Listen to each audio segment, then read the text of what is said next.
ನಮಸ್ಕಾರ ಸ್ನೇಹಿತರೆ, MRL study studio ಚಾನೆಲ್ಗೆ ತಮಗೆಲ್ಲರಿಗೂ ಸ್ವಾಗತಿಸುತ್ತಾ ಇವತ್ತಿನ ತರಗತಿಯಲ್ಲಿ ದೈಹಿಕ ಶಿಕ್ಷಣ ಶಿಕ್ಷಕರ ಒಂದು ನೇಮಕಾತಿಗೆ ಸಂಬಂಧಪಟ್ಟಂತಹ 6ನೇ ತರಗತಿಯ ದೈಹಿಕ ಶಿಕ್ಷಣ ಪಠ್ಯಪುಸ್ತಕ ಖೋ ಖೋ ಈ ವಿಷಯದ ಕುರಿತು ಇವತ್ತಿನ ತರಗತಿಯನ್ನು ಮಾಡ್ತಾ ಇದ್ದೀನಿ. ಈ ಹಿಂದೆ ನಾನು 6ನೇ ತರಗತಿಯಿಂದ 10ನೇ ತರಗತಿ ಗಂಟ ದೈಹಿಕ ಶಿಕ್ಷಣ ಪಠ್ಯಪುಸ್ತಕ ಥಿಯರಿ ಕಂಪ್ಲೀಟಾಗಿ ಮುಗಿಸಿದ್ದೀನಿ. ಆದರೆ ಪ್ರಾಕ್ಟಿಕಲ್ ಹೇಳಿರಲಿಲ್ಲ.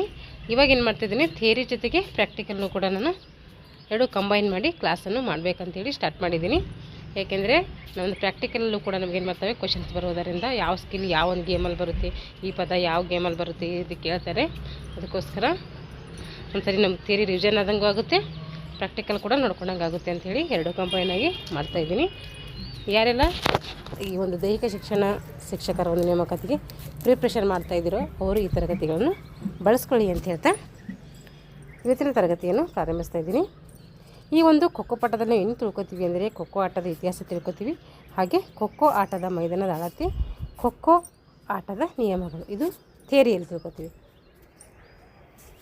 ಈಗ ಖೋಖೋ ಆಟದ ಪ್ರಸ್ತಾವನೆ ನೋಡಿರಿ. ಖೋಖೋ ಆಟವು ಅಪ್ಪಟ ಭಾರತೀಯ ಕ್ರೀಡೆಯಾಗಿದೆ. ಇದು ಖೋಖೋ ಆಟ ಏನಾಗಿದೆ ಅಂದರೆ ಕಬಡ್ಡಿ ಥರ ಅಪ್ಪಟ ಅಂದರೆ ದೇಶೀಯವಾದಂಥ ಒಂದು ಭಾರತೀಯ ಕ್ರೀಡೆಯಾಗಿದೆ. ಈ ಆಟವು ದೇಶದಾದ್ಯಂತ ಭಾಳಷ್ಟು ಜನಪ್ರಿಯನ್ನು ಪಡೆದುಕೊಂಡಂತಹ ಒಂದು ರಾಷ್ಟ್ರೀಯ ಆಟ ಅಂತ ಕೂಡ ಇದನ್ನು ಕರಿತೀವಿ. ಈ ಆಟದಲ್ಲಿ ವೇಗಕ್ಕೆ ಹೆಚ್ಚು ಪ್ರಾಮುಖ್ಯತೆ ಇರ್ತೈತೆ. ಇಲ್ಲಿ ಹೆಚ್ಚು ವೇಗವನ್ನು ಹೊಂದಿರಬೇಕು ಕ್ರೀಡಾಪಟು. ಯಾಕೆಂದರೆ ಇಲ್ಲಿ ಸ್ಪೀಡಾಗಿ ಕೂತ್ಕೊಳ್ಳೋದು ಹೇಳೋದು ಇರುತ್ತೆ. ಅದಕ್ಕೋಸ್ಕರ ಏನು ಮಾಡಬೇಕು, ಇಲ್ಲಿ ವೇಗ ಹೆಚ್ಚಾಗಿ ಇರಬೇಕು. ವೇಗದ ಆಟ ಅಂತ ಕೂಡ ಇದನ್ನು ನಾವು ಕರಿತೀವಿ. ಏಕೆಂದರೆ ಎಲ್ಲ ಗೇಮ್ಸ್ಗಳಿಗೆ ಹೋಲಿಸಿದರೆ ಇಲ್ಲಿ ವೇಗ ಸ್ಪೀಡು ಜಾಸ್ತಿ ಇರಬೇಕು. ಆಟಗಾರರ ಸ್ನಾಯುಗಳಲ್ಲಿ ಶಕ್ತಿ ಇರಬೇಕು, ಚಪಲತೆ ಇರಬೇಕು, ಕಷ್ಟ ಸಹಿಷ್ಣುತೆ ಇರಬೇಕು, ಹಾಗೆ ಸಮೂಹಭಾವನೆಯನ್ನು ವೃದ್ಧಿಸುವಂತಹ ಆಟ ಇದಾಗಿದೆ. ನಾವು ನಮ್ಮವರು ಎಂಬ ಒಂದು ಭಾವನೆಯನ್ನು ಕೂಡ ಇದು ಬೆಳೆಸ್ತೈತಿ. ಹೀಗೆ ಖೋಖೋ ಆಟದ ಇತಿಹಾಸ ನೋಡೋಣ. ಖೋಖೋ ಆಟವು ಪ್ರಾಚೀನ ಕಾಲದಿಂದಲೂ ಭಾರತದಾದ್ಯಂತ ಅತ್ಯಂತ ಪ್ರಸಿದ್ಧವಾದಂಥ ಒಂದು ಆಟ ಅಂದರೆ ಅದು ಖೋಖೋ ಆಗಿದೆ. ಈ ಕ್ರೀಡೆ ಎಲ್ಲಿ ಹುಟ್ಕೊಳ್ತು ಅಂತಂದರೆ ಮಹಾರಾಷ್ಟ್ರದ ಪುಣೆಯಲ್ಲಿ ಇದು ಹುಟ್ಕೊಳ್ತೈತೆ. ಮಹಾರಾಷ್ಟ್ರದ ಅಮರಾವತಿಯಲ್ಲಿ ಏನು ಕಬಡ್ಡಿ ಹುಟ್ಕೊಂಡಿದ್ರೆ, ಮಹಾರಾಷ್ಟ್ರದ ಪುಣೆಯಲ್ಲಿ ಎರಡು ಮಹಾರಾಷ್ಟ್ರ ಬರ್ತೈತಿ. ಅದರ ಅಮರಾವತಿ, ಇದು ಪುಣೆ. ಈ ರಾಜ್ಯದಲ್ಲಿ ಹೆಚ್ಚು ಪ್ರಸಿದ್ಧಿಯನ್ನು ಪಡ್ಕೊಳ್ಳಿತ್ತು. ಯಾವ ರಾಜ್ಯದಲ್ಲಿ? ಮಹಾರಾಷ್ಟ್ರದಲ್ಲಿ. ಅಂದಿನ ಜನರು ಏನು ಮಾಡ್ತಾಯಿದ್ರು ಅಂದರೆ, ಹೋಳಿ, ದೀಪಾವಳಿ ಮುಂತಾದ ಹಬ್ಬಗಳಲ್ಲಿ ಮನೋರಂಜನೆಗಾಗಿ ಏನು ಮಾಡ್ತಾಯಿದ್ರು, ಆಟವನ್ನು ಆಡ್ತಾಯಿದ್ರು. ಅಂದರೆ ಕಂಬದಿಂದ ಕಂಬಗೆ ಸುತ್ತುವುದರ ಮೂಲಕ ಈ ಗೇಮ್ಸನ್ನು ಸ್ಟಾರ್ಟ್ ಆಯಿತು ಅಂತ ನಾವು ಆಟ ಟೆಕ್ಸ್ಟ್ ಬುಕ್ಕಲ್ಲಿ ನೋಡಿದ್ದೀವಿ. ಈ ಆಟದ ಅಭಿವೃದ್ಧಿಗೆ ಶ್ರಮಿಸಿದವರು ಯಾರಪ್ಪ ಅಂತಂದರೆ, ತಿಲಕ್ ಆಗಿರ್ಬೋದು, ಗೋಖಲೆ, ಪರಂಜಪೆ, ಇವರು ಮುಂತಾದ ರಾಷ್ಟ್ರ ನಾಯಕರು ಏನು ಮಾಡ್ತಾರೆ, ಈ ಆಟ ಪ್ರಸಿದ್ಧಿ ಮಾಡಬೇಕು ಅಂಥೇಳಿ ಆಟದ ಶ್ರೇಯಸ್ಸಿಗೋಸ್ಕರ ಹೋರಾಡ್ತಾ ಇರ್ತಾರೆ. ಭಾರತೀಯರ ಒಂದು ಸ್ವದೇಶಾಭಿಮಾನ ಹಾಗೂ ದೇಶೀಯ ಆಟದ ಮೇಲಿನ ಗೌರವದಿಂದ ಈ ಆಟ ಏನು ಮಾಡ್ತಂದರೆ ಅಭಿವೃದ್ಧಿ ಹೊಂದಲು ಕಾರಣ ಆಯಿತು. ಭಾರತೀಯರ ಒಂದು ದೇಶಾಭಿಮಾನ ಹಾಗೂ ದೇಶೀಯ ಆಟದ ಮೇಲಿನ ಗೌರವದಿಂದ ನಮ್ಮ ದೇಶದಲ್ಲಿರುವಂಥ ಆಟ ಅಥವಾ ನಮ್ಮ ಸ್ಥಳೀಯವಾಗಿರುವಂಥ ಆಟ ಬೆಳಿಬೇಕು ಅನ್ನೋಂಥ ಒಂದು ಅಭಿಮಾನದಿಂದ ಈ ಒಂದು ಕ್ರೀಡೆ ಏನಾಯಿತು ಮತ್ತಷ್ಟು ಅಭಿವೃದ್ಧಿ ಹೊಂದೋಕ್ಕೆ ಸಹಾಯಕ ಆಯಿತು. ಈ ಆಟವು ನಿರ್ದಿಷ್ಟವಾಗಿ ಎಲ್ಲಿ ಮತ್ತು ಹೇಗೆ ಹುಟ್ಟಿತು ಎಂಬುದರ ಬಗ್ಗೆ ಇತಿಹಾಸಕಾರರಲ್ಲಿ ಏನಿಲ್ಲ ಸ್ಪಷ್ಟವಾದ ಮಾಹಿತಿ ಇಲ್ಲ. ಇಲ್ಲೇ ಹುಟ್ಟಿತು, ಮಹಾರಾಷ್ಟ್ರದ ಅಮರಾವತಿಯಲ್ಲೇ ಹುಟ್ಟಿತು ಅಂಥೇಳಿ, ಮಹಾರಾಷ್ಟ್ರದ ಪುಣೆಯಲ್ಲಿ ಹುಟ್ಟಿತು ಅಂಥೇಳಿ ಒಂದು ರೀತಿ ಸ್ಪಷ್ಟವಾದ ಮಾಹಿತಿಯನ್ನು ನಮಗೆ ಸಿಗಲ್ಲ. ಆದರೆ ಒಂದು ಆಧಾರದ ಮೇಲೆ ಏನು ಮಾಡಿದ್ದಾರೆ, ಈ ಒಂದು ಕ್ರೀಡೆ ಇಲ್ಲಿ ಹುಟ್ಕೊಂಡಿದೆ ಅಂಥೇಳಿ ಹೇಳಿದ್ದಾರೆ. ಅದೇ ನಾವು ಎಕ್ಸಾಮ್ಗೋಸ್ಕರ ನೆನ್ಪಿಟ್ಕೋಬೇಕು. ಕೆಲವು ಪ್ರಸಿದ್ಧ ಇತಿಹಾಸ ತಜ್ಞರ ಪ್ರಕಾರ ಖೋ ಎಂಬ ಪದ ನಾವು ಹೆಂಗೆ ಹುಟ್ಕೋತು ಅಂತಂದರೆ, ಖೋ ಪದವು ಸಂಸ್ಕೃತದ ಶೂ ಎಂಬ ಧಾತುವಿನಿಂದ ಬಂದಿದೆ ಅಂಥೇಳಿ ಅವರು ಹೇಳ್ತಾರೆ. ಇದು ಎಕ್ಸಾಮಲ್ಲಿ ಕೇಳ್ತಾರೆ, ಇಂಪಾರ್ಟೆಂಟು. ಖೋ ಎಂಬ ಪದ ಹೇಗೆ ಹುಟ್ಕೊಳ್ತಂದರೆ ಸಂಸ್ಕೃತದ ಶೂ ಎಂಬ ಪದದಿಂದ ಹುಟ್ಕೊಂಡಿದೆ. ಇಲ್ಲಿ ಟಚ್ ಆ್ಯಂಡ್ ಖೋ ಅಂತೀವಿಲ್ಲ, ಟಚ್ ಆ್ಯಂಡ್ ಗೋ ಅಂತ ಈ ಥರ ಟಚ್ ಅಂದರೆ ಮುಟ್ಟಿ ಖೋ ಕೊಡು ಅಂತ ಅರ್ಥ. ಮುಟ್ಟು ಖೋ ಕೊಟ್ಟು ಓಡಬೇಕು. ಆಮೇಲೆ ಇದು ಖೋ ಕೊಡೋಕ್ಕಿಂತ ಮುಂಚೆ ಹೇಳ್ಬಾರ್ದು. ಅದಕ್ಕೆ ನಾವು ಟಚ್ ಆ್ಯಂಡ್ ಖೋ ಅಂಥೇಳಿ ಕರಿತೀವಿ. ಟಚ್ ಅಂದರೆ ಗೋ ಅಂದರೆ ಟಚ್ಚು, ಹಾಗೆ ಮುಟ್ಟು ಅಂದರೆ ಓಡು ಅಂತ ಅರ್ಥ. ಟಚ್ ಆ್ಯಂಡ್ ಖೋ ಅಂತೇಳಿ ಕರಿತೀವಿ. ದೇವಾಲಯದಲ್ಲಿ ಕಂಬದಿಂದ ಕಂಬಕ್ಕೆ ಓಡುವುದು, ಮತ್ತೊಬ್ಬರನ್ನು ಮುಟ್ಟುವುದು ಮತ್ತು ಪರಸ್ಪರನ್ನು ಸ್ಪರ್ಶಿಸುವುದು ಮುಂತಾದ ಮುಟ್ಟಾಟದ ರೀತಿಯಲ್ಲಿ ಏನು ಮಾಡ್ತಾಯಿದ್ದಾರೆ, ಸರಳ ರೀತಿಯಲ್ಲಿ ಆಟವನ್ನು ಆಡ್ತಾಯಿದ್ರು. ಈಗ ನಾವು ಮುಟ್ಟಾಟ ಆಡ್ತಿರ್ತಾನೆ, ಅವು ಕೂಡ ಮುಟ್ಟಾಟ ಆಡುವಂಥ ರೀತಿಯಲ್ಲಿ ಏನು ಮಾಡ್ತಾಯಿದ್ರು, ಈ ಒಂದು ಗೇಮ್ಸನ್ನು ಆಡ್ತಾಯಿದ್ರು. ದೇಶದ ವಿವಿಧ ಭಾಗಗಳಲ್ಲಿ ಬೇರೆ ಬೇರೆ ವಿಧಾನಗಳಿಂದ ಈ ಆಟವನ್ನು ಆಚರಣೆ ಮಾಡ್ತಾಯಿದ್ರು. ಈಗ ಖೋಖೋ ಆಟ ಹೇಗೆ ಬೆಳೆದು ಬಂತು, ಯಾವ ರೀತಿ ಹುಟ್ಕೊಳ್ತು ಈ ಖೋಖೋ ಆಟ ಅಂತೇಳಿ ನೋಡಿರಿ. ಪುಣೆಯ ಡೆಕ್ಕನ್ ಜಿಮ್ಖಾನ ಈ ಸಂಸ್ಥೆ ಏನು ಮಾಡ್ತದೆ, ಪ್ರಥಮವಾಗಿ ಕೆಲವು ನಿಯಮಗಳನ್ನು ರೂಪಿಸ್ತೈತೆ. ಖೋಖೋ ಆಟದ ನಿಯಮಗಳು ರೂಪಿಸಿದವರು ಯಾರಂದರೆ ಡೆಕ್ಕನ್ ಜಿಮ್ಖಾನ ಸಂಸ್ಥೆಯವರು.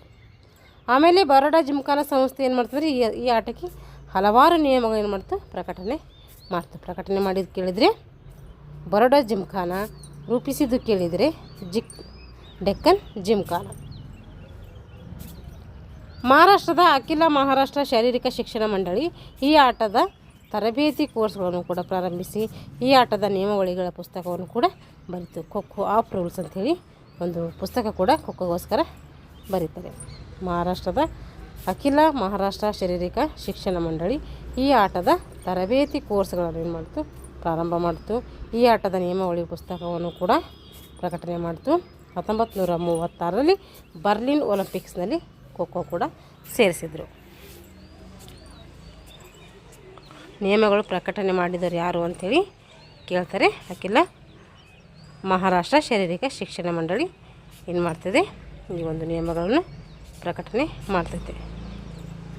ನಿಯಮಗಳು ಯಾರು ರೂಪಣೆ ಮಾಡಿದೆ ಅಂದರೆ ಬರೋಡಾ ಜಿಮ್ಖಾನ ಸಂಸ್ಥೆಯವರು.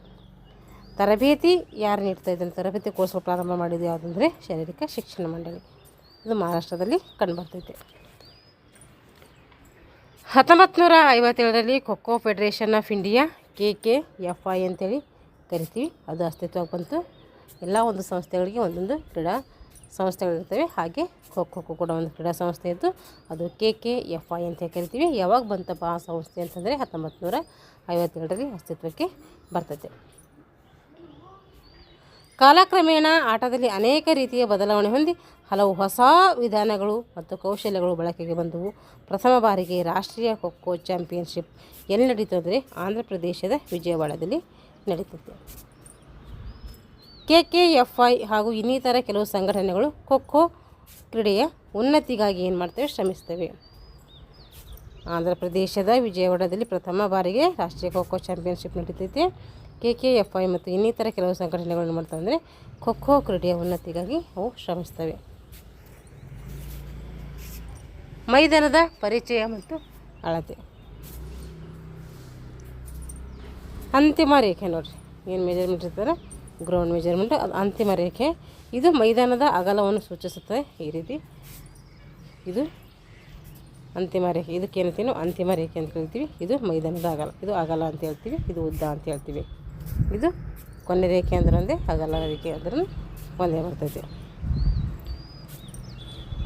ಇಲ್ಲಿ ಮೈದಾನದ ಅಗಲವನ್ನು ಸೂಚಿಸುವ ಗೆರೆ AD ಮತ್ತು BC ಗೆರೆಗಳು ಅಂತಿಮಗಳಾಗಿವೆ. ಚಿತ್ರದಲ್ಲಿ ಕೆಳಗಡೆ ಇದೆ, ಇದು ಅಲ್ಲಿ ನೋಡೋಣ. ಇವಾಗ ಮೆಜರ್ಮೆಂಟ್ ಎಷ್ಟಿರ್ತದೆ ನೋಡಿರಿ. ಸಬ್ ಜೂನಿಯರ್ಸ್ ಅಂದರೆ ಪ್ರೈಮರಿ ಮಕ್ಕಳಿಗೆ ಎಷ್ಟಿರ್ತದೆ ಅಂದರೆ ಅಗಲ 14 ಮೀಟರ್ ಇರ್ತೈತೆ. ಜೂನಿಯರ್ಸ್ ಬಾಲಕ ಬಾಲಕಿಯರಿಗೆ 16 ಮೀಟರ್ ಇರ್ತೈತೆ. ಇದು ಅಗಲ ಅಂತೀವಿ.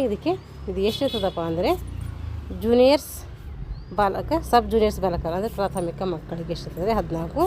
ಜೂನಿಯರ್ ಬಾಲಕ ಬಾಲಕಿಯರಿಗೆ ಎಷ್ಟಿರ್ತದೆ ಅಂತಂದರೆ ಅವ್ರಿಗೆ 16 ಮೀಟರ್ ಇರ್ತೈತಿ ಅಗಲ. ಇದು ಹಾಗಾದರೆ ಉದ್ದ ಎಷ್ಟಿರ್ತದೆ ಅಂಥೇಳಿ ಇಲ್ಲೆಲ್ಲ ಕೆಳಗೆ ಕೊಟ್ಟಿದ್ದಾರೆ ನೋಡೋಣ.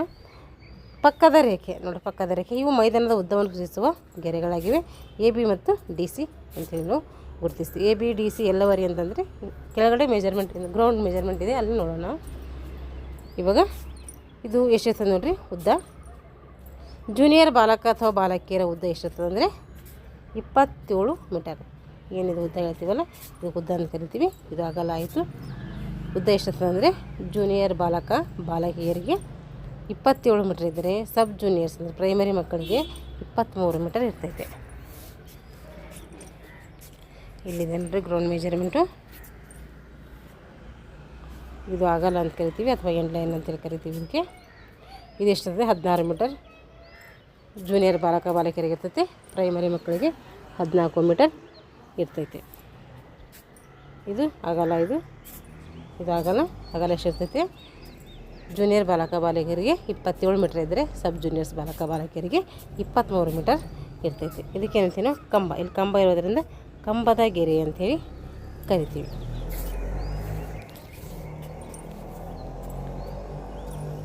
ಇಲ್ಲಿ ನೋಡ್ರಿ, ಇಲ್ಲಿ ಕಂಬ ಇದೆ. ಕಂಬದಿಂದ ಎಂಡ್ ಲೈನ್ಗೆ ಅಥವಾ ಬದಿ ರೇಖೆ ಅಂತ ಕರಿತೀವಿ. ಅಲ್ಲಿಗೆ ಎಷ್ಟು ಇರ್ತದೆ ಅಂತಂದರೆ 1.50 ಮೀಟರ್ ಇರ್ತೈತಿ.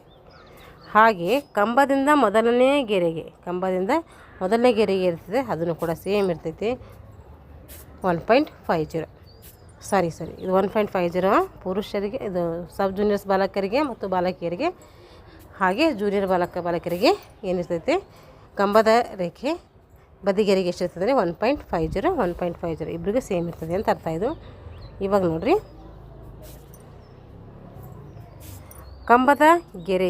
ಕಂಬದಿಂದ ಮೊದಲನೇ ಗೆರೆ, ಅದು ಮೊದಲನೇ ಬಾಕ್ಸ್ಗೆ ಎಷ್ಟಿರ್ತದೆ ಅಂತಂದರೆ ಅದು 2.55 ಇಂದ 2.15 ಮೀಟರ್ ಇರ್ತೈತೆ. 2.55 ಮೀಟರ್ ಯಾರಿಗಂದರೆ ಜೂನಿಯರ್ ಬಾಲಕರಿಗಿದ್ರಿ, ಸಬ್ ಜೂನಿಯರ್ ಬಾಲಕರಿಗೆ ಎಷ್ಟಿರ್ತದೆ ಅದು 2.15 ಮೀಟರ್ ಇರ್ತೈತೆ. ಹಿಂಗೆ ನೋಡಿರಿ, ಹಿಂಗೆ ಇಲ್ಲಿಂದ ಇಲ್ಲಿಗೆ ಇದು ಎಷ್ಟಿರ್ತದೆ ಅಂದರೆ 7.85 ಮೀಟರ್ ಜೂನಿಯರ್ಸ್ ಬಾಲಕಿಯರಿಗಿದ್ರೆ, ಸಬ್ ಜೂನಿಯರ್ಸ್ಗೆ ಎಷ್ಟಿರ್ತದೆ ಅಂದರೆ 6.85 ಇರ್ತೈತೆ. ಸ್ವಲ್ಪ ಮೆಜರ್ಮೆಂಟ್ಗಳು ಬೇರೆ ಬೇರೆ ಬರ್ತವೆ, ಜೂನಿಯರ್ಸ್ಗೆ ಬೇರೆ ಸಬ್ ಜೂನಿಯರ್ಸ್ಗೆ ಬೇರೆ ನೆನ್ಪಿಟ್ಕೋಬೇಕು. ಇದೇನಂತೀವಿ ಅಡ್ಡಗೆರೆ ಅಂತೇಳಿ ಕರಿತೀವಿ.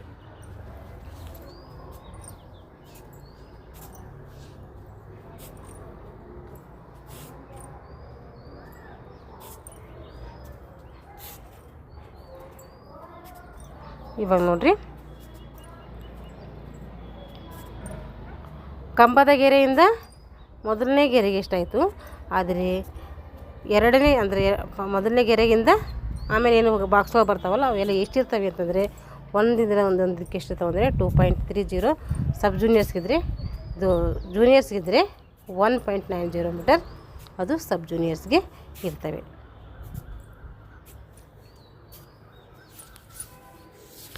ಇದು ಹಿಂಗೆ ನೋಡಬೇಕು ಗ್ರೌಂಡು, ಯಾಕಂದರೆ ಈ ಥರ ಅಡ್ಡ ಹಿಡಿದ್ರೆ ನಮಗೆ ಕಾಣೋದಿಲ್ಲ. ಇಲ್ಲಿ ನೋಡ್ರಿ, ಇದು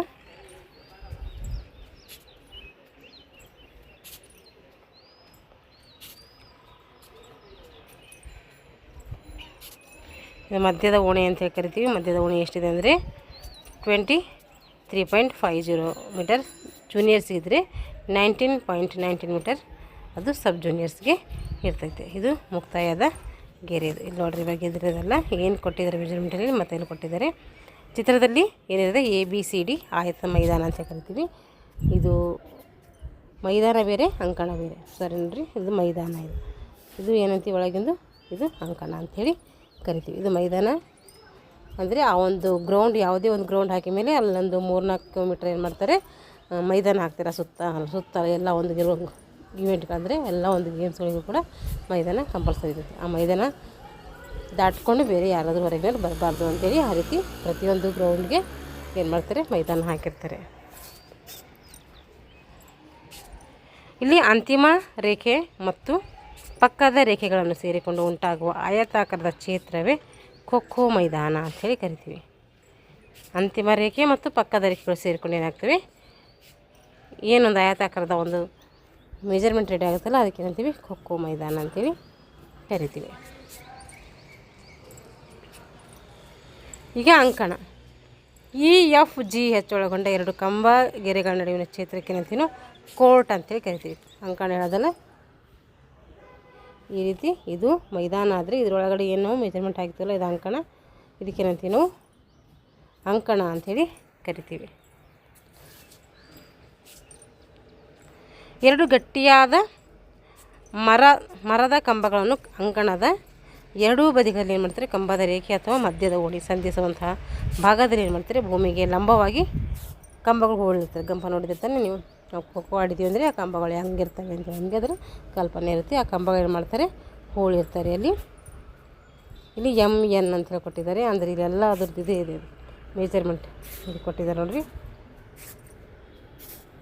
ಇದು ಈ ರೀತಿ ಕಂಬಗಳ ಹೆಸರುಗಳಲ್ಲಿ ಕೊಟ್ಟಿದ್ದಾರೆ. ಈ ಕಡೆ M ಇದೆ, ಆ ಕಡೆ ಏನಿದೆ ನೋಡಿರಿ, ಇದು M, ಇದು M, ಆ ಕಡೆ N. ಈ ರೀತಿ 2 ಕಂಬಗಳು ಹೋಳಿರ್ತಾರೆ. ABCDಗಳಲ್ಲಿ ಪಾಯಿಂಟ್ ಮಾಡಿದರೆ ಗೊತ್ತಾಗಲಿ ಅಂತ ಆ ರೀತಿ ಕೊಟ್ಟಿದ್ದಾರೆ. ನಿಮ್ಮಲ್ಲಿ ಬುಕ್ಸ್ ಇದ್ದರೆ ಒಳ್ಳೆಯದು, ಚೆನ್ನಾಗಿ ಅರ್ಥ ಆಗ್ತೈತೆ. ಇದು ಬುಕ್ಸ್ ಇಲ್ಲಾಂದರೆ ನಿಮ್ಗೆ ಗೂಗಲಲ್ಲಿ ಡೌನ್ಲೋಡ್ ಮಾಡ್ಕೊಂಡು ಓದ್ಕೊಳ್ರಿ.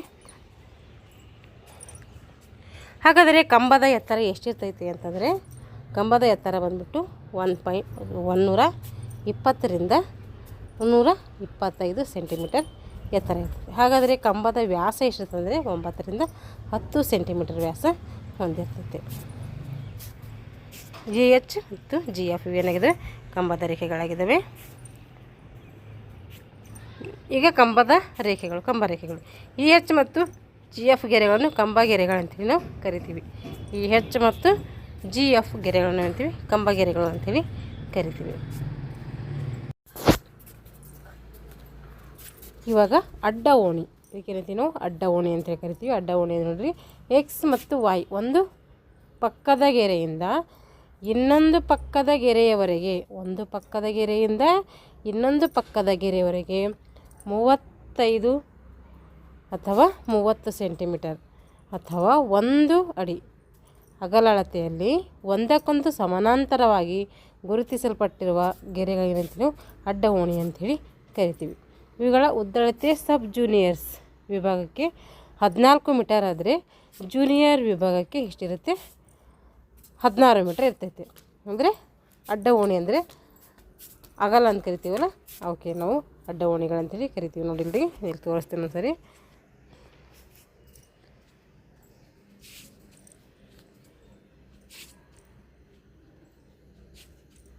ನೋಡ್ರಿ ಇವಕ್ಕೆ ಏನಂತೀವಿ ನಾವು, ಇವಕ್ಕೆಲ್ಲ ಏನಂತೀವಿ ಅಡ್ಡ ಓಣೆಗಳು ಅಂಥೇಳಿ ಕರಿತೀವಿ. ಇವಕ್ಕೆ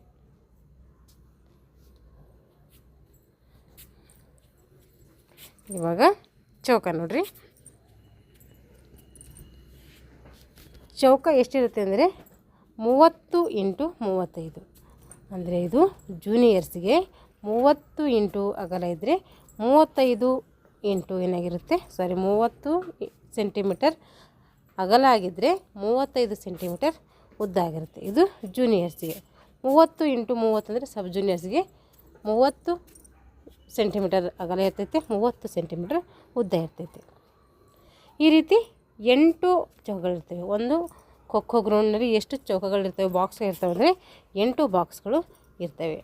ಅಂಕಣದ ಮಧ್ಯ ಓಣಿಯಲ್ಲಿ ಪ್ರತಿ ಅಡ್ಡ ಓಣಿಗಳು ಹಾದು ಹೋಗುವಾಗ, ಅಂಕಣದ ಮಧ್ಯ ಓಣಿಯಲ್ಲಿ ಪ್ರತಿ ಅಡ್ಡ ಓಣಿಗಳು ಹಾದು ಹೋಗುವಾಗ 30 × 35 ಸೆಂಟಿಮೀಟರ್ ಅಗಲಳತೆಯ 8 ಚೌಕಗಳಿರುತ್ತವಲ್ಲಿ ಏರ್ಪಡ್ತವೆ. ಅಂಕಣದ ಮಧ್ಯ ಓಣಿಯಲ್ಲಿ ಪ್ರತಿ ಅಡ್ಡ ಓಣಿಗಳು ಹಾದು ಹೋಗುವಾಗ 30 × 35 ಸೆಂಟಿಮೀಟರ್ ಅಗಲಳತೆಯ 8 ಒಂದು ಚೌಕಗಳೇನಾಗ್ತವೆ ಇಲ್ಲಿ ಏರ್ಪಡ್ತವೆ.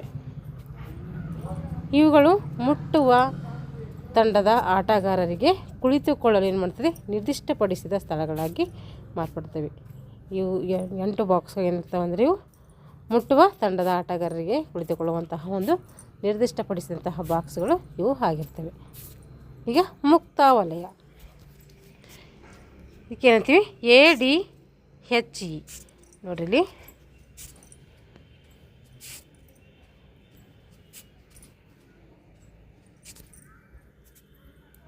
ಇದು AD ಮತ್ತು HE. ಇವಕ್ಕೇನಂತೀವಿ ನಾವು ಅಡ್ಡ ವಲಯಗಳು ಅಂಥೇಳಿ ಕರಿತೀವಿ. ಹಾಗೆ ನೋಡ್ರಿಲ್ಲ BCGF ನೋಡ್ರಿ ಇಲ್ಲಿರ್ತಾನೆ BCEF. ಇವಕ್ಕೇನಂತೀವಿ ಅಡ್ಡ ಓಣೆಗಳು ಅಂತೀವಿ. ಇವಕ್ಕೇನಂತೀವಿ ಅಡ್ಡ ಓಣೆಗಳೆಲ್ಲ ಮುಕ್ತ ವಲಯದ ಅಂಕಗಳು ಅಂಥೇಳಿ ಕರಿತೀವಿ. ಮುಕ್ತ ವಲಯ ಇಲ್ಲಿ ಹೆಂಗೆ ಬೇಕಾದರೂ ಮುಟ್ಬೋದು. ಇಲ್ಲಿ ಈ ಕಡೆ ಇರುತ್ತೆ ಆ ಕಡೆ ಇರುತ್ತೆ. ADEH ನೋಡ್ರಿ ಇದು ಇದಕ್ಕೇನಂತೀವಿ ಮುಕ್ತ ವಲಯ ಅಂತೇಳಿ ಕರಿತೀವಿ. ಇಲ್ಲಿ ಯಾವುದೇ ರೀತಿಯ ನಿರ್ಬಂಧನೆ ಇರೋದಿಲ್ಲ, ಹೆಂಗೆ ಟರ್ನ್ ಆಗಬೇಕಾದ್ರೆ ನಾವು ಇಲ್ಲಿ ಮುಟ್ಬೋದು.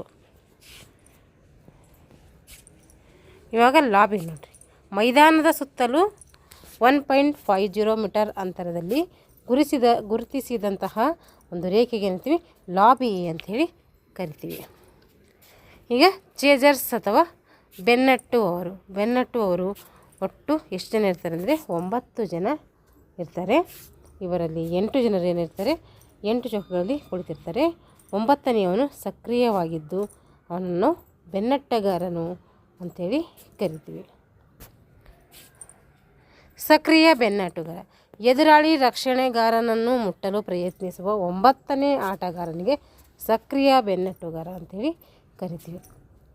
ಏನು 9ನೇ ಆಟಗಾರ 8 ಮಂದಿ ಚೌಕದಲ್ಲಿ ಕುಡ್ಕೋತಾರೆ, ಯಾರು ಮುಟ್ಲಾಕಿರ್ತಾರೋ ಏನಂತೀವಿ ಸಕ್ರಿಯ ಬೆನ್ನಟ್ಟುಗಾರ ಅಂಥೇಳಿ ಕರಿತೀವಿ. ಆಡುವವರಿಗೆ ಏನಂತೀವಿ ಡಾರ್ಜರ್ ಅಂತ ಕೇಳಿದವ್ರೆ. ಮುಟ್ಟಿಸಿಕೊಳ್ಳುವವರಿಗೆ ಅಂದರೆ ಕುಳಿತವರಿಗೆ ಏನಂತೀವಿ ಚೇಜರ್ಸ್ ಅಂತೇಳಿ ಕರಿತೀವಿ.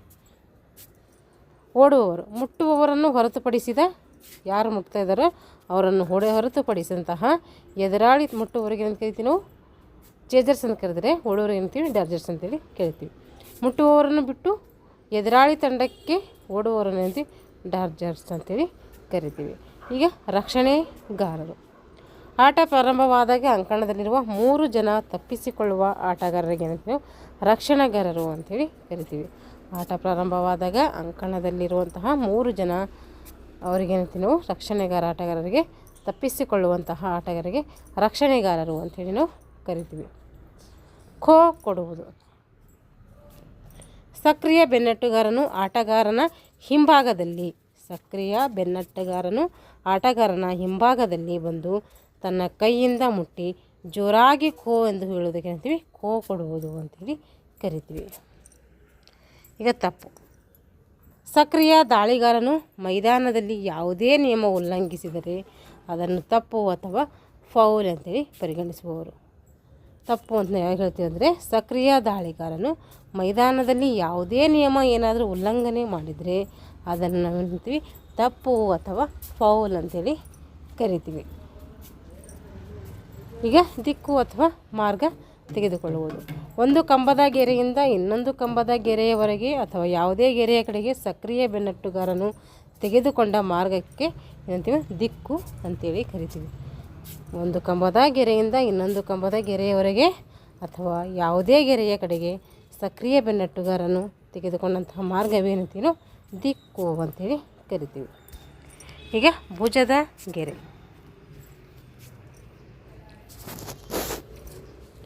ಕ್ರಿಯಾಶೀಲ ಮುಟ್ಟುವವನು ಸಕ್ರಿಯ ಬೆನ್ನಟ್ಟುಗಾರನು ತನ್ನ ಭುಜವನ್ನು ಯಾವ ದಿಕ್ಕಿಗೆ ತಿರುಗಿಸುವವನು ಅದೇ ದಿಕ್ಕಿಗೆ ಚಲಿಸಬೇಕು. ನಾವೇನು ಮುಟ್ತಾ ಇದ್ದೀವಲ್ಲ, ನಾವು ಯಾವ ದಿಕ್ಕಿಗೆ ನಮ್ಮ ಭುಜವನ್ನು ತಿರುಗಿಸ್ತೀವೋ ಅದೇ ದಿಕ್ಕಿಗೆ ನಾವು ಓಡಬೇಕು. 90 ಡಿಗ್ರಿಗಿಂತ ಹೆಚ್ಚು ಹಿಂದೆ ಬಂದರೆ ರಿಸೀಡ್ ಎನ್ನುತ್ತೀವಿ, ಅದಕ್ಕೆ ಏನಂತೀವಿ ರಿಸೀವ್ಡ್ ಅಂಥೇಳಿ ಕರಿತೀವಿ. ಇದು ಭುಜದ ಗೆರೆ ಅಂತ ಕೂಡ ನಾವು ಕರಿತೀವಿ. ಹಿಮ್ಮೆಟ್ಟುವಿಕೆ ಸಕ್ರಿಯ ಬೆನ್ನಟ್ಟುಗಾರನು ನಿರ್ದಿಷ್ಟ ದಿಕ್ಕಿಗೆ ಹೋಗುತ್ತಿರುವಾಗ ಈಗಾಗಲೇ ಆಕ್ರಮಿಸಿದ ಪ್ರದೇಶಕ್ಕಿಂತ ಹಿಂದೆ ಸರಿದರೆ ಅಥವಾ ಭುಜರೇಖೆಯ ದಿಕ್ಕನ್ನು ಬದಲಿಸಿದರೆ ಅದನ್ನು ನಾವೇನಂತ ಕರಿತೀವಿ ಹಿಮ್ಮೆಟ್ಟುವಿಕೆ ಅಥವಾ ರಿಸೀಡ್ ಅಂತೇಳಿ ಕರಿತೀವಿ. ಸಕ್ರಿಯ ಬೆನ್ನಟ್ಟುಗಾರನು ನಿರ್ದಿಷ್ಟ ದಿಕ್ಕಿಗೆ ಹೋಗುತ್ತಿರುವಾಗ ಈಗಾಗಲೇ ಆಕ್ರಮಿಸಿದಂಥ ಪ್ರದೇಶ ಹಿಂದೆ ಸರಿದರೆ, ನಾವು ಈಗಾಗಲೇ ಮುಂದಕ್ಕೆ ಹೋಗಿದ್ದೀವಿ, ಅದನ್ನು ಬಿಟ್ಟು ಹಿಂದೆ ತಿರುಗಿದರೆ ಅದಕ್ಕೆ ಏನಂತೀವಿ ನಾವು ಬೆನ್ನಟ್ಟುವಿಕೆಗೆ ಹಿಂದೆ ಸರಿದರೆ ಅಥವಾ ಭುಜರೇಖೆಯ ದಿಕ್ಕನ್ನು ಏನಾದರೂ ಬದಲಿಸಿದರೆ ಅದನ್ನು ನಾವೇಂತೀವಿ ರಿಸೀಡ್ ಅಂತೇಳಿ ಕರಿತೀವಿ. ಅಂದರೆ ನಾವು ಎಡಕ್ಕೆ ಹೋಗಿದ್ದು ಎಡಕ್ಕೆ ಹೋಗಬೇಕು, ಬಲಕ್ಕೆ ಹೋದರೆ ಬಲಕ್ಕೆ ಹೋಗಬೇಕು, ಅದನ್ನು ಬಿಟ್ಟು ಎಡಕ್ಕೆ ಹೋಗಿ ಮತ್ತು ನಾವು ಬಲಕ್ಕೆ ಹೋಗ್ಬೇಕು ಅನಿಸ್ತು ಅಂತೇಳಿ ಈ ರೀತಿ ಟರ್ನ್ ಮಾಡೋಂಗಿಲ್ಲ ಅಲ್ಲಿ. ಆ ರೀತಿ ಮಾಡಿದರೆ ಏನಂತೀವಿ ಅದಕ್ಕೆ ರಿಸೀಡ್ ಅಂತೇಳಿ ಕರಿತೀವಿ. ಇವಾಗ ಮುಕ್ತ ವಲಯ ಬಿಡುವುದು ಬೆನ್ನಟ್ಟುಗಾರನು ಮುಕ್ತ ವಲಯದಲ್ಲಿ ತನ್ನ ಪಾದಗಳ ಸಂಪರ್ಕ ಕಳೆದುಕೊಂಡು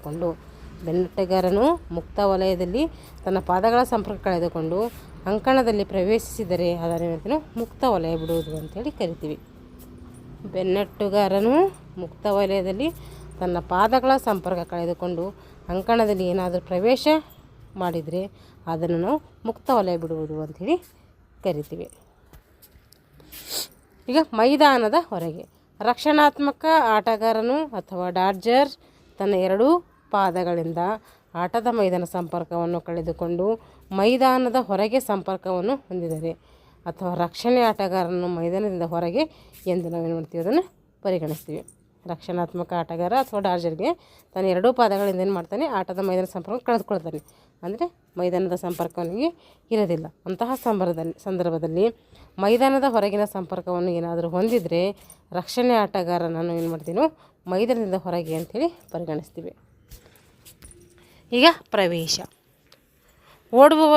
ಓಡುವ ಆಟಗಾರನು ರಕ್ಷಣೆ ಆಟಗಾರನಾಗಿ ಮೈದಾನದ ಹೊರಗಿನ ಸಂಪರ್ಕ ಕಳೆದುಕೊಂಡು ಮೈದಾನದಲ್ಲಿ ಸಂಪೂರ್ಣ ಸಂಪರ್ಕ ಹೊಂದುವುದಕ್ಕೆ ಏನಂತೀವಿ ಪ್ರವೇಶ ಅಂಥೇಳಿ ಕರಿತೀವಿ. ಪ್ರವೇಶ ಅಂದರೆ ಓಡುವ ಆಟಗಾರ ಇರ್ತಾನಲ್ಲ, ಅವನು ರಕ್ಷಣೆ ಆಟಗಾರನಾಗಿ ಮೈದಾನದ ಹೊರಗಿನ ಸಂಪರ್ಕವನ್ನು ಕಳೆದುಕೊಂಡು ಮೈದಾನದಲ್ಲಿ ಸಂಪೂರ್ಣ ಸಂಪರ್ಕವನ್ನು ಹೊಂದಿದರೆ ಅದಕ್ಕೆ ಇದನ್ನು ಪ್ರವೇಶ ಅಂಥೇಳಿ ಕರಿತೀವಿ. ಪಂದ್ಯಾಟ ಸಂಘಟನೆಗೆ ಬೇಕಾಗುವಂಥ ಉಪಕರಣಗಳು ನೋಡಿರಿ. ನಾವೇನಾದರೂ ಪಂದ್ಯಾಟ ಮಾಡಬೇಕಾದ್ರೆ ಅಲ್ಲಿ ಎಷ್ಟು ಉಪಕರಣಗಳು ಬೇಕು ಅಂತೇಳಿ ನೋಡಿರಿ. 2 ಕಂಬಗಳು ಬೇಕು, ಮತ್ತು ಅಳತೆ ಟೇಪ್ ಬೇಕು, ಸ್ಕೋರ್ ಶೀಟ್ ಬೇಕು, ಅದಕ್ಕೆ ಅಂಕಪಟ್ಟಿ ಅಂತ ಕೂಡ ಕರಿತೀವಿ. ವೇಳೆ ತೋರಿಸುವ ಫಲಕ ಬೇಕು, ಸ್ಟಾಪ್ ವಾಚ್ ಬೇಕು, ವಿಜಿಲ್ ಬೇಕು, ಮಾರ್ಕಿಂಗ್ ಹಗ್ಗ ಬೇಕು, ಸ್ಟಾಪ್ ವಾಚ್ ಬೇಕು. ವೇಳೆ ತೋರಿಸುವ ಫಲಕ ಬೇರೆ, ಸ್ಟಾಪ್ ವಾಚ್ ಬೇರೆ ನೋಡಿರಿ, 2 ಒಂದೇ ಅಲ್ಲ. ಇಲ್ಲಿ ಸ್ಕೋರ್ ಬೋರ್ಡ್ ಬೇಕು, ಸುಣ್ಣದ ಪುಡಿ ಬೇಕು, ಕ್ರೀಡಾ ಸಮವಸ್ತ್ರ ಬೇಕು. ಇಷ್ಟು ನಾವು ಖೋಖೋ ಕ್ರೀಡಾಂಗಣ ಏನಾದರೂ ಸಂಘಟನೆ ಮಾಡಬೇಕಾದ್ರೆ ಇಷ್ಟು ಸಾಮಗ್ರಿಗಳು ನಮಗೆ ಅವಶ್ಯಕವಾಗಿ ಬೇಕು. ಹಾಗಾದರೆ ಖೋಖೋ ಹೆಂಗೆ ಆಡಬೇಕು, ಆಟದ ನಿಯಮಗಳು ಅಂತ ತಿಳ್ಕೊಳ್ಳೋಣ. ನಾವು ಫಸ್ಟಿಗೆ ಏನು ಮಾಡಬೇಕು, ನಾಣ್ಯ ಚಿಮ್ಮುವಿಕೆ ಮೂಲಕ ಟಾಸ್ ಗೆದ್ದ ತಂಡದ ನಾಯಕನು ಆಕ್ರಮಣ ಅಥವಾ ಡಾಡ್ಜಿಂಗ್ ಅಥವಾ ರಕ್ಷಣೆ ಆಯ್ದುಕೊಳ್ಳುವರು.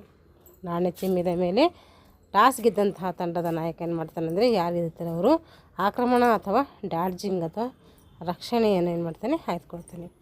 ಆಟದ ಪ್ರಾರಂಭದಲ್ಲಿ ಓಡುವ ತಂಡದ ಮೊದಲ 3 ಆಟಗಾರರನ್ನು ಮೈದಾನದಲ್ಲಿ ಪ್ರವೇಶಿಸಬೇಕು. ಆಟದ ಪ್ರಾರಂಭದಲ್ಲಿ ಓಡುವ ತಂಡದ ಮೊದಲ 3 ಆಟಗಾರರು ಮೈದಾನವನ್ನು ಏನು ಮಾಡಬೇಕು, ಅವಾಗ ಪ್ರವೇಶ ಮಾಡ್ಕೋಬೇಕು. 3 ಜನ ಯಾರು ಆಡಬೇಕು ಅನ್ಕೋತಾರೆ ಅವರು 3 ಜನ ಒಳಗಡೆ ಬರಬೇಕು.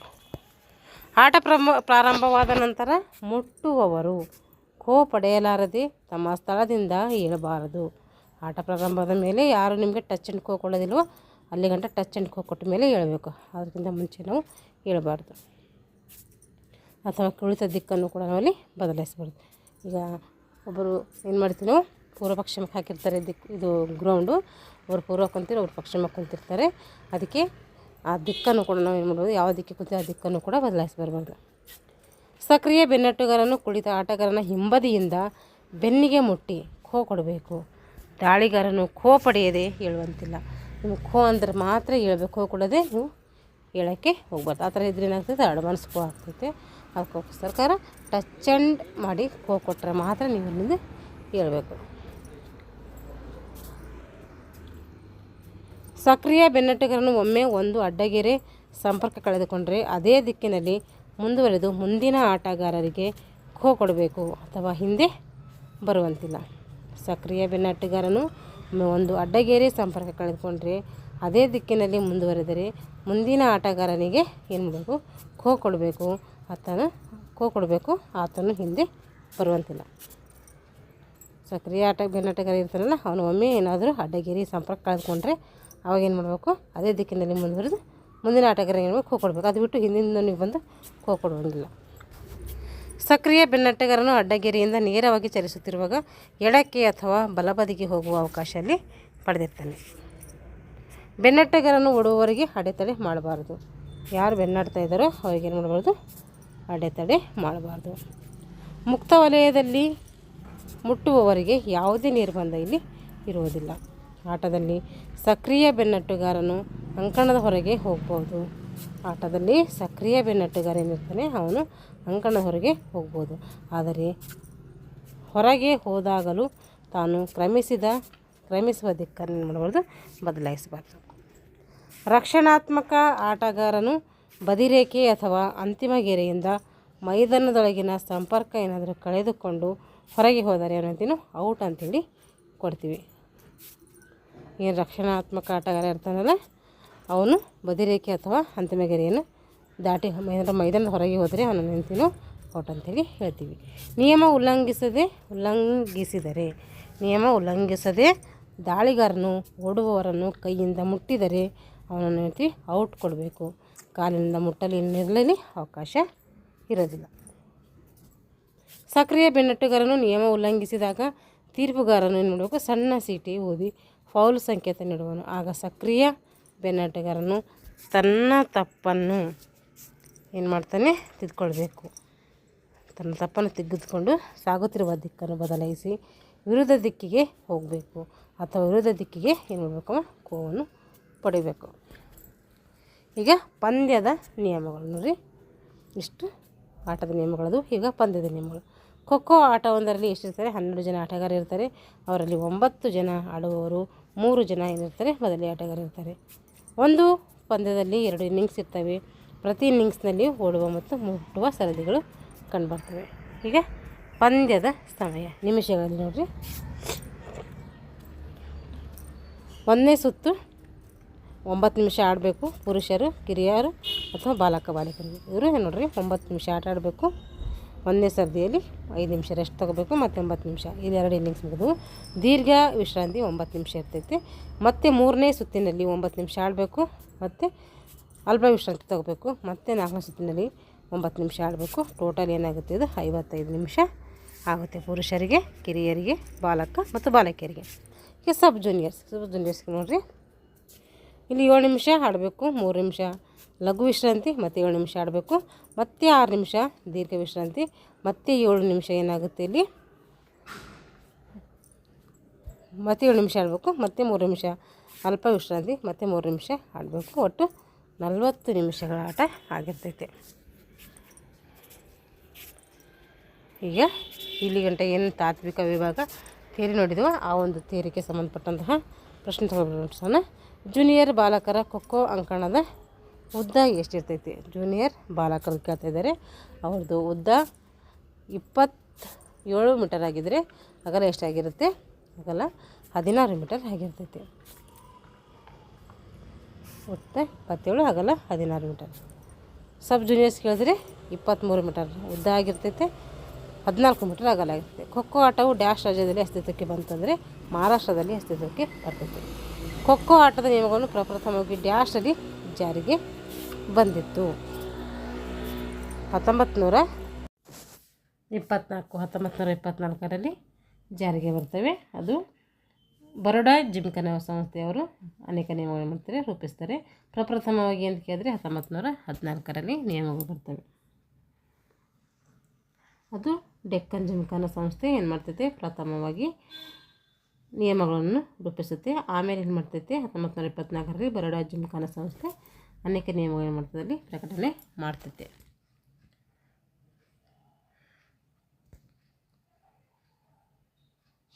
ಖೋಖೋ ಆಟವು ಡ್ಯಾಶ್ ರಾಜ್ಯದಲ್ಲಿ ಮುಗಿತದೆ.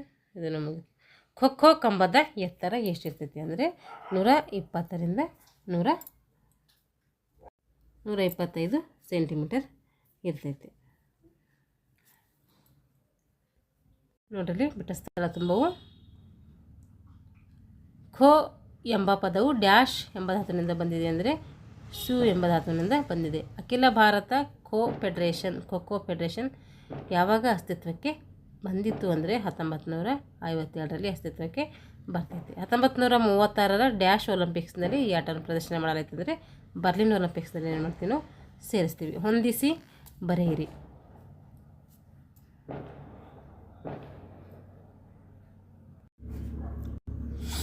ಚೇಜರ್, ಡಾಡ್ಜರ್, ಫೌಲ್, ಲಾಬಿ, ಚೌಕ. ನೋಡ್ರಿ, ಚೇಜರ್ ಅಂದರೆ ಏನಂತೀವಿ ನಾವು, ದಾಳಿ ಮಾಡುವ ಆಟಗಾರ. ಡಾಡ್ಜರ್ ಅಂದರೆ ರಕ್ಷಣಾ ಆಟಗಾರ. ಫೌಲ್ ಅಂದರೆ ನಿಯಮ ಉಲ್ಲಂಘನೆ. ಲಾಬಿ ಅಂದರೆ 1.50 ಮೀಟರ್ ಹೊರದಾಗಿರಾಗ ಹಾಕ್ತೀವಲ್ಲ ಮೈದಾನ, ಅದು. ಇವಾಗ ಇದು ಚೌಕ, ಇದು ಲಾಬಿ. ನೋಡ್ರಿ, ಇದು ಲಾಬಿ, ಇದು ಚೌಕ 30 × 35 ಅಥವಾ 30 × 30 ಸೆಂಟಿಮೀಟರ್ ಇರ್ತೈತಿ. ಒಂದು ವಾಕ್ಯದಲ್ಲಿ ಉತ್ತರಿಸಿ. KKFI ಇದನ್ನು ವಿಸ್ತರಿಸಿ ಅಂದರೆ ಖೋಖೋ ಫೆಡರೇಷನ್ ಆಫ್ ಇಂಡಿಯಾ. ಪ್ರಥಮ ಬಾರಿಗೆ ಖೋಖೋ ನಿಯಮವನ್ನು ರಚಿಸಿದ ಸಂಸ್ಥೆ ಕೇಳಿದರೆ ಅದು ಡೆಕ್ಕನ್ ಜಿಮ್ಖಾನಾ ಸಂಸ್ಥೆ 1914ರಲ್ಲಿ ರಚನೆ ಮಾಡ್ತೈತಿ. 1924ರಲ್ಲಿ ಬರೋಡಾ ಜಿಮ್ಖಾನಾ ಸಂಸ್ಥೆಯವರು ಮತ್ತೆ ಅನೇಕ ನಿಯಮಗಳಲ್ಲಿ ರೂಪಿಸ್ತಾರೆ. ಖೋಖೋ ಆಟದ ಪಂದ್ಯದಲ್ಲಿ ಎಷ್ಟು ಇನ್ನಿಂಗ್ಸ್ ಇರ್ತವೆ ಅಂದರೆ 2 ಇನ್ನಿಂಗ್ಸ್ ಇರ್ತವೆ. ಖೋಖೋ ಆಟದಲ್ಲಿ ಒಟ್ಟು ಎಷ್ಟು ಜನ ಆಟಗಾರರು ಇರ್ತಾರೆ ಅಂದರೆ ಟೋಟಲಾಗಿ 12 ಜನ ಆಟಗಾರರು ಇರ್ತಾರೆ. ಅಲ್ಲಿ 9 ಜನ ಆಡ್ತಾರೆ, 3 ಜನ ಮೊದಲೇ ಆಟಗಾರರು ಇರ್ತಾರೆ. ಹಿಮ್ಮೆಟ್ಟುವಿಕೆ ಅಂದರೆ ಏನು? ಹಿಮ್ಮೆಟ್ಟುವಿಕೆ ಅಂದರೆ ಎದಕ್ಕೆ ಕರಿತೀವಿ ಅಂದರೆ ಸಕ್ರಿಯ ಬೆನ್ನಾಟಗಾರ ಇರ್ತಾನಲ್ಲ, 9ನೇ ಆಟಗಾರಿಗೆ ನಾವು ಏನಂತೀವಿ, ಸಕ್ರಿಯ ಬೆನ್ನಾಟಗಾರ ಇರ್ತಾನೆ ಅಂಥೇಳಿ ಕರಿತೀವಿ. ನಿರ್ದಿಷ್ಟ ದಿಕ್ಕಿಗೆ ಹೋಗುತ್ತಿರುವಾಗ ಈಗಾಗಲೇ ಆಕ್ರಮಿಸಿದ ಪ್ರದೇಶಕ್ಕಿಂತ ನಿರ್ದಿಷ್ಟ ದಿಕ್ಕಿನಲ್ಲಿ ಒಂದು ದಿಕ್ಕಿನಲ್ಲಿ ಹೋಗ್ತಾ ಇರ್ತಾರೆ, ಯಾವ ದಿಕ್ಕಿನಲ್ಲಿ ಹೋಗಬೇಕು ಆ ದಿಕ್ಕಿನಲ್ಲಿ ಹೋಗುತ್ತಿರುವಾಗ ಈಗಾಗಲೇ ಆಕ್ರಮಿಸಿದ ಪ್ರದೇಶಕ್ಕಿಂತ ಏನಾದರೂ ಹಿಂದೆ ಸರಿದರೆ ಅಥವಾ ಭುಜರೇಖೆ ದಿಕ್ಕನ್ನು ಏನಾದರೂ ಬದಲಿಸಿದರೆ ಅವಾಗ ನಾವು ಹಿಮ್ಮೆಟ್ಟುವಿಕೆ ಅಂಥೇಳಿ ಕರಿತೀವಿ. ಇಷ್ಟು ಥಿಯರಿದಾಯಿತು. ಇದು ಪ್ರಾಕ್ಟಿಕಲ್ ಇದ್ರಾಗೆ ಸೇರಿಸಿ ಮಾಡೋಣ ಅಂದ್ಕೊಂಡಿದ್ದೀನಿ, ಆದರೆ ತುಂಬ ವಿಡಿಯೋ ಲೆಂದಿ ಆಗ್ತೈತೆ, ಅದಕ್ಕೆ ಪಾರ್ಟ್ 2 ಆಗಿ ಅದು ಮಾಡ್ತೀನಿ. ಇದು ಅದು ಆಗೋಣ, ಇದು ಕಂಟಿನ್ಯೂ ವೀಡಿಯೋಗಳನ್ನ ನೋಡ್ಕೊಳ್ರಿ. ಇಲ್ಲಿಗೆ ಏನಾಯ್ತಂದರೆ ಈ ತರಗತಿಯನ್ನು ನಾನು ಇಲ್ಲಿಗೆ ಮುಗಿಸ್ತಾ ಇದ್ದೀನಿ. ಯಾರೆಲ್ಲ ಇನ್ನು ನಮ್ಮ ಚಾನಲ್ ಸಬ್ಸ್ಕ್ರೈಬ್ ಮಾಡಿಕೊಂಡು ಚಾನಲ್ನ ಸಬ್ಸ್ಕ್ರೈಬ್ ಮಾಡಿಕೊಂಡು ವಿಡಿಯೋನ ವಾಚ್ ಮಾಡಿ ಅಂತ ಹೇಳ್ತಾ ಎಲ್ಲರಿಗೂ ಧನ್ಯವಾದಗಳು.